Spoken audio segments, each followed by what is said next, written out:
Hello बच्चों, welcome to the learning hub. आज हम क्लास 12th का चैप्टर नंबर फर्स्ट जो है द सॉलिड स्टेट्स, उसका लेक्चर नंबर 4 लेकर आए हैं। आज के लेक्चर में हम डिस्कस करेंगे टेट्राहेड्रल और ऑक्टाहेड्रल वॉइड्स को। टेट्राहेड्रल वॉइड्स कैसे बनते हैं, किसी भी पैकिंग में उन टेट्राहेड्रल वॉइड्स का नंबर कितना होता है, उनकी लोकेशन क्या होती है लैटिस में। इसी तरह ऑक्टाहेड्रल वॉइड्स कैसे बनते हैं, नंबर ऑफ ऑक्टाहेड्रल वॉइड्स कितने होंगे लैटिस में और उनकी पोजीशन क्या होगी। ये कुछ चीज़ें आज हम इस लेक्चर में डिस्कस करेंगे। तो शुरू करते हैं आज का लेक्चर। सबसे पहले हम डिस्कस करेंगे इसमें टेट्राहेड्रल वॉइड्स को। टेट्राहेड्रल वॉइड्स कैसे बनते हैं, तो टेट्राहेड्रल वॉइड्स क्या होते हैं पहले तो ये समझते हैं। तो ये होल्स होते हैं या वॉइड्स होते हैं जो सराउंडेड रहते हैं 4 एटम्स के साथ। जो होल प्रेजेंट होगा, टेट्राहेड्रल होल जो प्रेजेंट होगा, उसके चारों तरफ 4 एटम प्रेजेंट होंगे। टेट्राहेड्रल वॉइड्स आर होल्स और voids surrounded by 4 sphere present at the corner of tetrahedron. Tetrahedron के कॉर्नर पर 4 स्फीयर या 4 एटम या 4 आयंस जिनसे मिलकर वो लैटिस बना है वो प्रेजेंट रहेंगे। आप इस डायग्राम में देख सकते हैं, ये जो ब्लू कलर के स्फीयर्स हैं, ये ब्लू कलर्स के स्फीयर्स आपस में जुड़े हुए हैं और इनके जुड़ने की वजह से एक होल जनरेट हो रहा है, एक होल बन रहा है।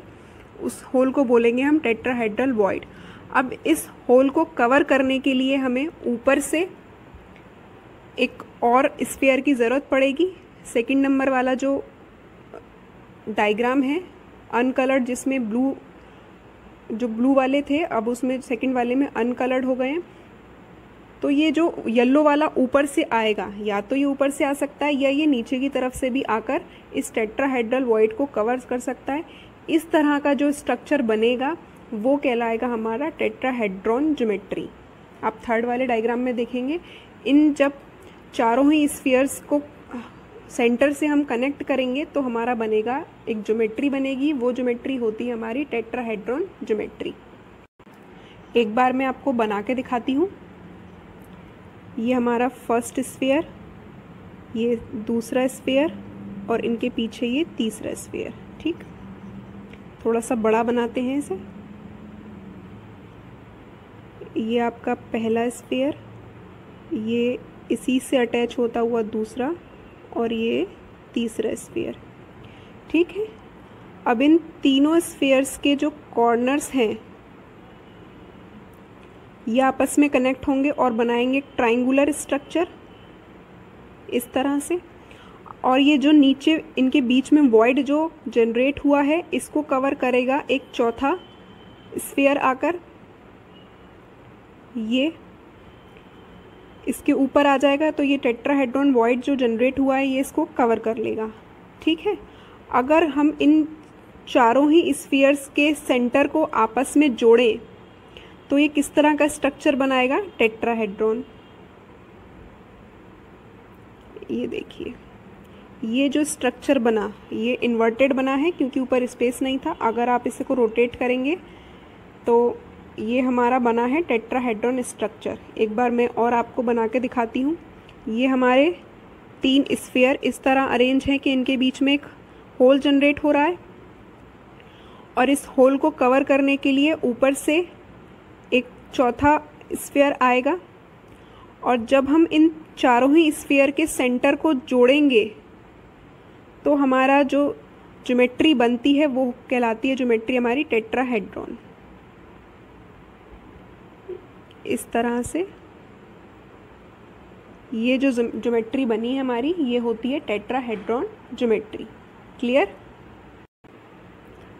नेक्स्ट चलते हैं। अब ये जो टेट्राहेड्रॉन वॉइड्स जनरेट हुआ है, इसकी रेडियस क्या होगी। आप सिंपल ये फॉर्मूला है, इसको आप लर्न कर लीजिए। आर वॉइड, जब हमें वॉइड की रेडियस निकालनी हो, जो वॉइड या होल जनरेट हुआ है उसकी रेडियस निकालनी हो, तो वो बराबर होती है 0.225 इंटू रेडियस ऑफ स्फीयर की। ठीक, ये इसका डेरिवेशन करने की ज़रूरत नहीं है, आप डायरेक्ट इससे क्वेश्चन पूछा जाता है। ये जो रेडियस है, इस रेडियस को हम R C upon R A is equals to 0.225, मतलब कैटाइन अपॉन एनाइन, कैटाइन और एनाइन की रेशियो के फॉर्म में भी जानते हैं। मतलब कैटाइन जो प्रेजेंट है और जो एनाइन प्रेजेंट है किसी भी लैटिस में, उनका रेशियो भी यही होता है। इसको हम आर वॉइड और आर स्फीयर के नाम से भी जानते हैं। ठीक है, अब हम देखते हैं कि ऑक्टाहेड्रल वॉइड्स हमारे कैसे फॉर्म होते हैं। तो ऑक्टाहेड्रल वॉइड्स या ऑक्टाहेड्रल होल्स जो होते हैं वो जब फॉर्म होंगे जब एक साथ आपके 6 स्फीयर कांटेक्ट में होंगे। 6 स्फीयर इस तरह से रेगुलर अरेंजमेंट में होंगे कि वो टेट्राहेड्रॉन बनाएंगे। कैसे होगा ये? तो octahedral voids are holes surrounded by 6 sphere.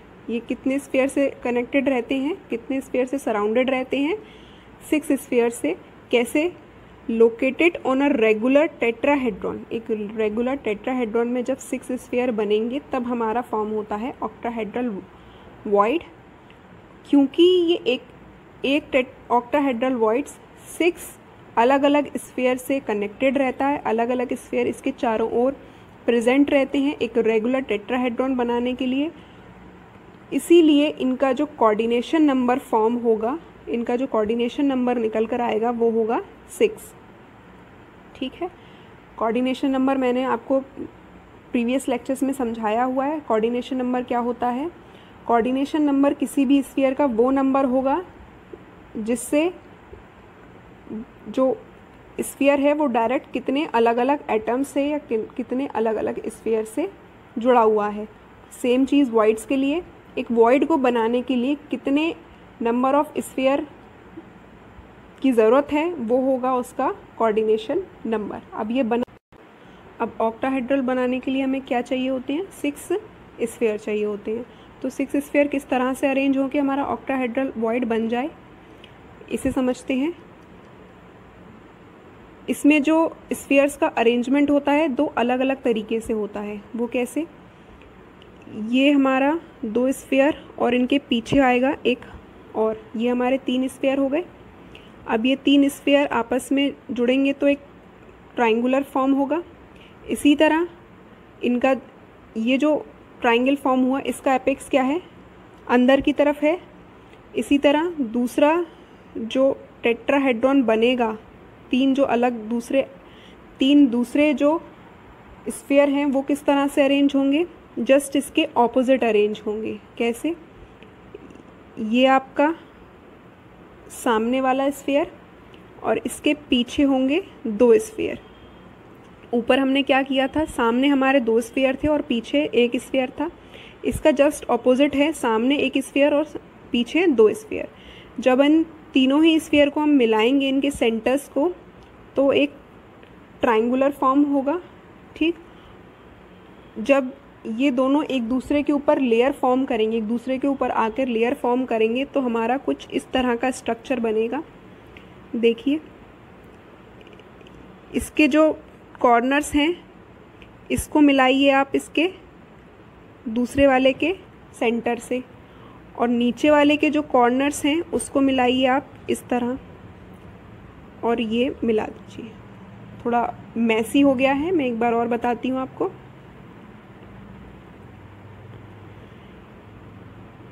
2 sphere हमारे सामने और 1 स्फीयर हमारा पीछे।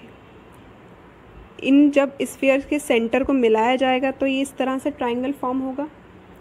इसी तरह से इसके जस्ट ऑपोजिट होना है, 1 सामने और 2 इसके पीछे। जब इन तीनों को मिलाया जाएगा तो कुछ इस तरह का फॉर्म होगा ट्राइंगल। अब जब इन दोनों ही ट्राइंगल को मिलाया जाएगा, मिलाएंगे कैसे? जो इनके ये कॉर्नर्स हैं इसको मिलाओ इस तरह, और नीचे वाले ट्राइंगुलर के जो दो एजेस हैं इसको मिलाओ दूसरे के सेंटर से। ये आप देख रहे हैं यहाँ पर ये इसी तरह से मिले हुए हैं क्रॉस में, और इस तरह से दो सामने सामने से मिला दीजिए। ये बना है हमारा एक ऑक्टाहेड्रल स्ट्रक्चर। दोबारा समझाते हैं। अब सिर्फ इस ऑक्टाहेड्रल डायग्राम को देखिए। ये आपके 3 स्फेयर हैं, इन तीनों स्फेयर को मिलाया तो एक ये ट्राइंगल बना। इसी तरह नीचे ये 3 स्फेयर हैं, ये ट्राइंगल बना, और जब इन ट्राइंगल के कॉर्नर्स को मिला दिया जाएगा तो हमारा बनेगा एक ऑक्टाहेड्रल स्ट्रक्चर। इस तरह से हमारा ऑक्टाहेड्रल वॉइड फॉर्म होता है। नेक्स्ट चलते हैं। ऑक्टाहेड्रल वॉइड्स की जो रेडियस होगी वो कितनी होती है? ऑक्टाहेड्रल वॉइड्स की रेडियस कैसे निकालेंगे? तो जो ऑक्टाहेड्रल वॉइड बनेगा तो 4 स्फीयर इस तरह से, एक ऊपर और एक इसके जस्ट नीचे, इस तरह से 6 स्फीयर अरेंज होंगे तो ये ऑक्टाहेड्रल वॉइड अभी हमने सीखा इस तरह से बनता है। और इन ऑक्टाहेड्रल वॉइड्स का जो रेडियस होगा वो कितना होता है? 0.414 इंटू आर। आर कौन सा है इसमें? स्फीयर की रेडियस। जैसे हमने टेट्राहेड्रल वॉइड्स में सीखा था, R C upon R A is equals to cation का रेडियस अपॉन एनाइन का रेडियस। ऑक्टाहेड्रल वॉइड्स के लिए कितना होगा? 0.414। क्लियर? चलिए अब ये नोट करने वाली चीज़ है, स्टार लगा के इसको नोट करिएगा। If there are n atoms in a packing, किसी भी लैटिस की पैकिंग में अगर n एटम्स प्रेजेंट हैं तो वहाँ पर नंबर ऑफ टेट्राहेड्रल वॉइड्स कितने होंगे? 2n। अभी हम आगे इसको समझेंगे। इसको अभी आप ध्यान रखिए कि अगर किसी भी पैकिंग में n number of atoms present हैं, मतलब किसी भी लैटिस के बनने में अगर n number of atom present हैं तो वहाँ पर टेट्राहेड्रल वॉइड्स का नंबर कितना होगा? वो होगा जस्ट 2n, डबल होगा। और ऑक्टाहेड्रल वॉइड्स की बात करें तो वो नंबर ऑफ एटम्स के बराबर होगा, मतलब n ही उसका नंबर होगा। लोकेशन ऑफ टेट्राहेड्रल वॉइड्स की, किसी भी लैटिस में जो टेट्राहेड्रल वॉइड बनेंगे उनकी उस लैटिस में पोजीशन क्या होगी या लोकेशन क्या होगी, कहाँ वो स्थित होंगे, ये चीज़ समझते हैं। आप इस डायग्राम्स को देखिए ज़रा ध्यान से, कैसे कैसे जो लैटिस में स्फीयर हैं वो आपस में जुड़कर टेट्राहेड्रल वॉइड बना रहे हैं। एक बार इसको हम खुद से डायग्राम बनाकर समझते हैं। मैं एक स्फीयर बनाती हूँ पहले। ये आपका एक लैटिस बनाती हूँ। ये आपका हो गया लैटिस। अब इस लैटिस, ये जो हमने लैटिस लिया है ये हमने लिया है FCC लैटिस। FCC मतलब फेस सेंटर्ड लैटिस। ये जो लैटिस होगा इसके 8 कॉर्नर्स पर स्फीयर प्रेजेंट होंगे और हर एक फेस के सेंटर में एक एक स्फीयर प्रेजेंट होगा, हर एक लेयर के सेंटर पर, और इस लैटिस के कॉर्नर्स पर एक एक स्फीयर प्रेजेंट होगा। इस तरह का जो लैटिस बनता है दैट इज़ FCC। अब पेन का कलर चेंज करके मैं आपके सामने स्फीयर्स की लोकेशन दिखाती हूँ। एक स्फीयर इस कॉर्नर पर प्रेजेंट होगा, एक स्फीयर इस कॉर्नर पर प्रेजेंट होगा, एक स्फीयर ये जो साइड वाला लेयर है इस लेयर के सेंटर पर प्रेजेंट होगा, एक स्फीयर अपर लेयर के सेंटर पर प्रेजेंट होगा, और एक स्फीयर प्रेजेंट होगा आपका ये जो बैक साइड की लेयर है इसके सेंटर पर। अब ये जो सेंटर पर स्फीयर प्रेजेंट है इनको अगर हम मिलाते हैं तो इस तरह का एक ट्रायंगल फॉर्म होगा, और इन ट्रायंगल्स के ऊपर आएगा ये कॉर्नर वाला, एक सेकेंड, ये आपका लैटिस। इस लैटिस के कॉर्नर पर एक ये स्फीयर प्रेजेंट और हर एक फेस के सेंटर पर एक एक स्फीयर प्रेजेंट है। इन तीनों लेयर के जो सेंटर पर स्फीयर प्रेजेंट है उसको हमने मिलाया तो ये हमारा ट्रायंगल बना। अब ट्रायंगल बनने के बाद इनके बीच में जो टेट्राहेड्रल वॉइड बनेगा, इसको कवर करने के लिए हमें चाहिए एक और स्फीयर, वो होगा हमारा कॉर्नर वाला। तो अगर हम इनको मिलाते हैं तो इस तरह से हमारा एक टेट्राहेड्रल स्ट्रक्चर यहाँ पर फॉर्म होता है। क्लियर है? ये जो टेट्राहेड्रल स्ट्रक्चर बना, इस स्ट्रक्चर के ये जो डायगोनल है, ये जो एज है, ये जो एज है, डायगोनल नहीं, ये जो एज है, यहाँ पर एक वॉइड सेंटर में बनेगा यहाँ पर। अब एक और बार समझते हैं। यहाँ हमारा एक स्फीयर प्रेजेंट होगा, एक स्फीयर इस लेयर के बीच में प्रेजेंट होगा, एक ये सामने वाला जो लेयर है इस लेयर के यहाँ प्रेजेंट होगा, और एक आपका प्रेजेंट होगा यहाँ पीछे, ये वाला जो है। अब जब हम इन तीनों जो लेयर हैं इनके सेंटर में जो स्फीयर प्रेजेंट हैं, अगर हम उन्हें मिलाएंगे तो इस तरह ट्रायंगल फॉर्म हुआ। अब इस ट्रायंगल के बीच में जो टेट्राहेड्रल वॉइड प्रेजेंट होगा उसको कवर करने के लिए ये वाला जो स्फीयर है वो आएगा, और इस तरह से हमारा बनेगा एक टेट्राहेड्रल स्ट्रक्चर अगेन। तो इस तरह हम देख रहे हैं कि जो बॉडी डायगोनल है, तो नंबर ऑफ एक क्यूब में, जो एक क्यूब है हमारा, एक क्यूब के बॉडी डायगोनल पर कितने टेट्राहेड्रल वॉइड प्रेजेंट हुए, कितने टेट्राहेड्रल वॉइड प्रेजेंट हुए, एक यहाँ हुआ और एक यहाँ, दैट इज 2। एक बॉडी डायगोनल पर 2 टेट्राहेड्रल वॉइड प्रेजेंट हुए, और हमारे पास नंबर ऑफ बॉडी डायगोनल कितने होते हैं एक स्फीयर में, वो होते हैं 4। कितने होंगे वो हमारे पास होंगे 4 प्रेजेंट होंगे। तो total number of tetrahedral voids कितने हो गए यहाँ पर 2, हर एक बॉडी डायगोनल पर 2, और कितने बॉडी डायगोनल है हमारे पास 4, तो इस तरह आ गए हमारे 8। अभी हमने क्या देखा था कि if there are n atoms in a packing, तो नंबर ऑफ टेट्राहेड्रल वॉइड्स कितने हैं 2n है। 2n यहाँ पर समझे थे, तो यहाँ पर हमारा जो ये फॉर्मूला था ये प्रूव हो गया, तो 2n। ठीक, 4 कैसे, क्योंकि 4 हमारे बॉडी डायगोनल है। 2 क्यों आया, 2 आया हमारा जो एक क्यूब के बॉडी डायगोनल पर number of tetrahedral void present हुए। यहाँ पर हमारा टेट्राहेड्रल वॉइड में लोकेशन समझी हमने, लोकेशन के साथ साथ टेट्राहेड्रल वॉइड बन कैसे रहा है उसको समझा। ये 2 चीज़ें आपको क्लियर हुई। अब हम चलते हैं ऑक्टाहेड्रल वॉइड्स की तरफ। ये है आपका ऑक्टाहेड्रल वॉइड। अब ऑक्टाहेड्रल वॉइड की लोकेशन क्या होगी किसी भी लैटिस में, ये आपके पास सामने एक ऑक्टाहेड्रल वॉइड का डायग्राम है। इस डायग्राम में आपको समझाया गया है कि जो सेंटर से वॉइड प्रेजेंट होगा वो किस तरह से प्रेजेंट होगा, किस तरह से फॉर्म और बनाएंगे ऑक्टाहेड्रल वॉइड। ठीक है, तो हमने शुरू करना है पहले सेंटर के जो ऑक्टाहेड्रल वॉइड है वो कैसे फॉर्म होगा।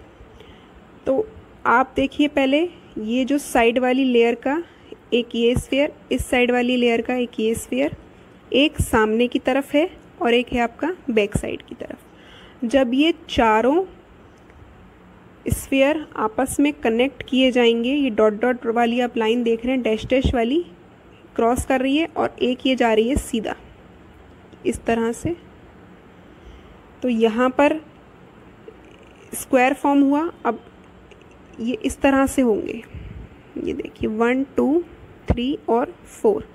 ये थोड़ा दोबारा बनाती हूँ दूसरे कलर से, डार्क पेन यूज़ करते हैं इसके लिए। 1 2 3 एंड 4, ये चारों, और इन चारों को आप मिला दीजिए सेंटर से। तो यहाँ बीच में ये बना एक होल आपका। इस होल को कवर करने के लिए आपके एक ऊपर से स्फीयर आ सकता है और एक स्फीयर आता है आपका एक नीचे से। ऊपर से आया इस तरह से। अब ये जो ऊपर प्रेजेंट आपका स्फीयर है, इसके सेंटर से आप सभी कॉर्नर्स को, सभी स्फीयर के सेंटर को मिला दीजिए।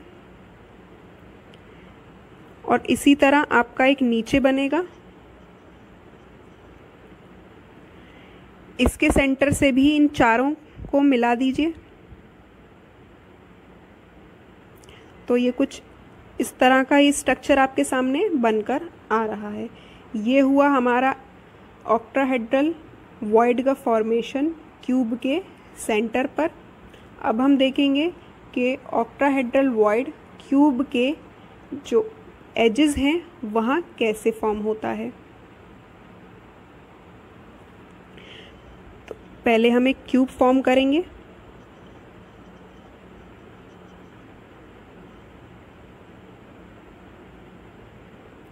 ये आपके सामने एक क्यूब। अब इस क्यूब में क्या प्रेजेंट होंगे आपके स्फीयर्स, 1 2 3 4। अब मैं इस स्फीयर में सिर्फ उन्हीं इस क्यूब लैटिस में मैं सिर्फ उन्हीं स्फीयर्स को दिखाऊंगी जिनसे हमें समझना है कि एज पर ऑक्टाहेड्रल वॉइड किस तरह से फॉर्म होते हैं। एक स्फीयर प्रेजेंट होगा इस लेयर के सेंटर पर और एक स्फीयर प्रेजेंट होगा इस लेयर के सेंटर पर। इसी तरह इस क्यूब के ऊपर एक और क्यूब प्रेजेंट होगा और उसका जो स्फीयर होगा वो यहाँ कहीं लाई करेगा। अब हमें क्या करना है, एक स्फीयर इस स्फीयर के साइड में प्रेजेंट होगा, लेफ्ट और राइट दोनों साइड में, उसका स्फीयर यहाँ कहीं लाई करेगा।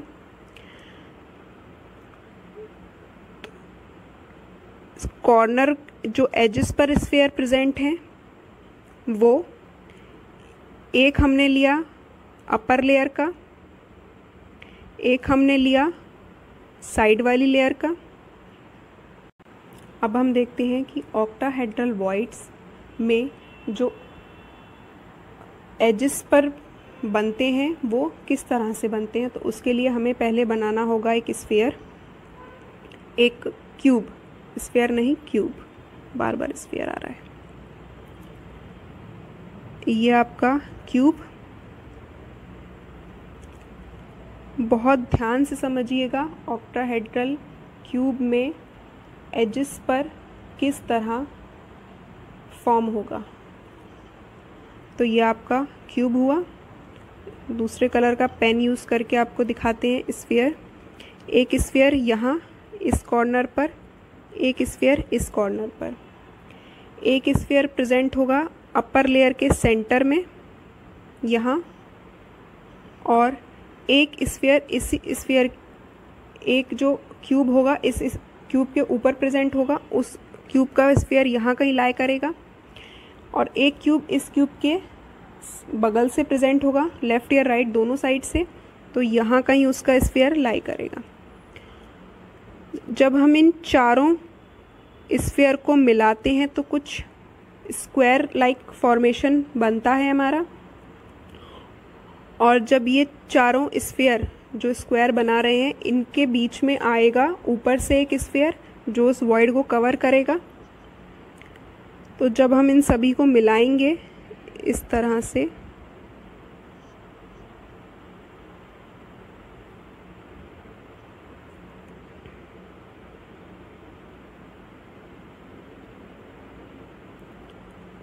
ये देखिए, तो ये हमारा क्या बना, एक ऑक्टाहेड्रल स्ट्रक्चर। इसी तरह से जो ये साइड वाला लेयर है, अपर लेयर लिया और अब हम लेंगे ये एक साइड वाला लेयर। यहाँ से जो ये चारों कॉर्नर्स हैं वो अटैच रहेंगे। एक बार मैं आपको यहाँ करके दिखाती हूँ। ये हमारा चारों स्फीयर,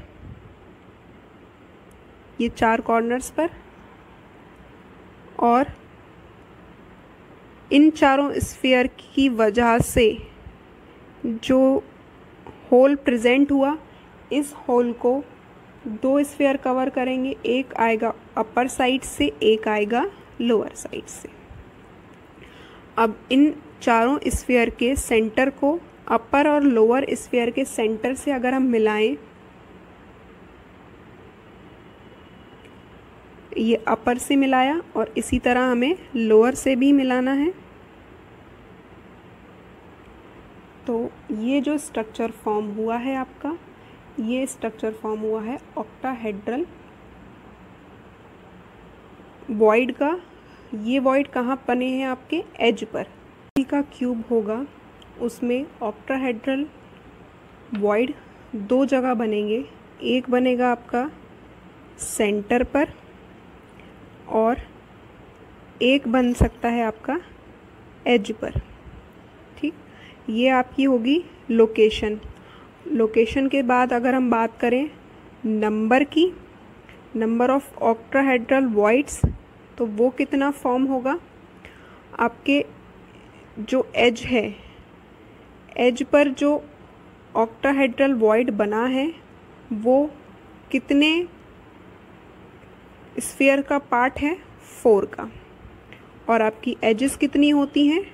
12 एजेस, और हर एक as per 4 sphere plus centre पर एक फॉर्म होगा। कितने स्फीयर से? 1। तो 4 कैसे हुआ ये? एक यहाँ का, 2, 3, 4, तो 12/4, 3 + 1 = 4। यहाँ पर नंबर ऑफ ऑक्टाहेड्रल वॉइड्स हमारे कितने निकल कर आएंगे? 4। अभी हमने देखा था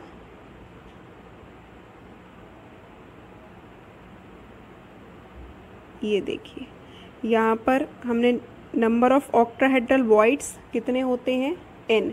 अगर किसी भी पैकिंग में, किसी भी लैटिस के बनने में ऑक्टाहेड्रल वॉइड्स की अगर हम बात करें तो वो n होता है, और नंबर ऑफ टेट्राहेड्रल वॉइड्स की बात करें तो वो 2n होता है।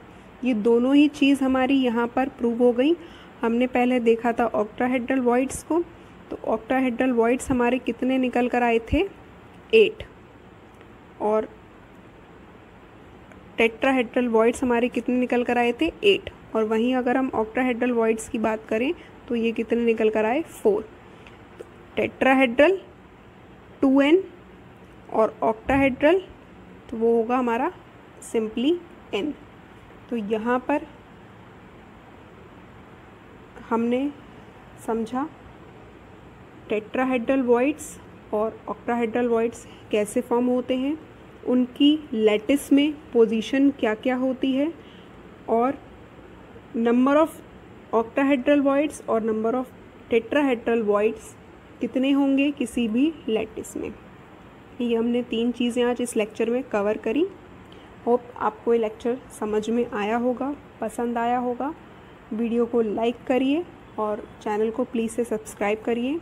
मैं कॉन्टीन्यूस बेसिस पर 11th और 12th की केमिस्ट्री के लेक्चर आपके लिए लाती रहूँगी।